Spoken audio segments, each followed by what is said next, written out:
much of a phenomenon is that going to be in the future of the internet?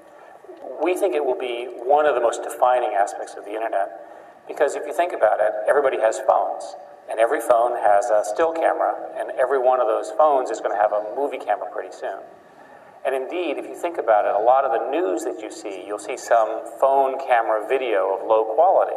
Well, 5 years from now, those will be very high quality videos as the technology gets better. And the joke is that the vast majority of photographs now taken are kept in people's phones because they can't get them out of them. Right? Yes, so they can take the picture, but they don't know what to do with it. So we're working to solve all that problem. The important thing here is that the phenomenon of user-generated content, of which YouTube is an example, is, I think, the defining expression of humanity over the next 10 to 20 years. We had no idea that all these things were going on because there was no way to see them. And now if you have someone who's being taken advantage of or abused or put in an inappropriate position or what have you, they can take a picture. They can record what the police are doing in a dictatorship and that kind of stuff. There's a lot of implications. Speak to that. Well, the most interesting thing to me is that transparency is how you keep societies honest. And we've now, because of the internet and because of the digital revolution, we've essentially given them the ability to see everything. So you can now take photographs, take videos of everything you see in your world, and people discover it. And there are whole communities of people who are interested in these kinds of aspects, and they serve as a form of check and balance on the powerful, the rich, the people who might exploit others. It doesn't necessarily mean for a different outcome, but it means that everybody can't hide. They have to actually tell the truth. To me, that's a great step forward. And how will it affect politics? Well, there are many ways.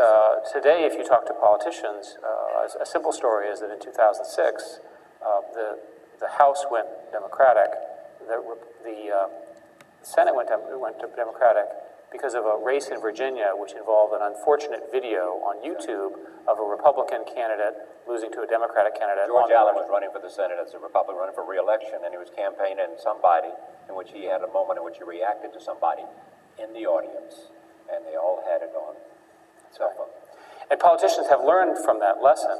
So there's an example where the government switched power literally on the margin because of somebody's video and the ability to and use where YouTube. nations have been trying to hide things in terms of accountability that may be spreading in a certain region. And on the Democratic side, there was another example was that there was a video of one of the congressional people involved in the Abscam scandal, which many people have forgotten. And yet the video brought back those memories and affected the outcome of a Democratic race. It's an equal opportunity technology. The important point here is that politicians today are well aware of YouTube and its phenomena, and they're more careful.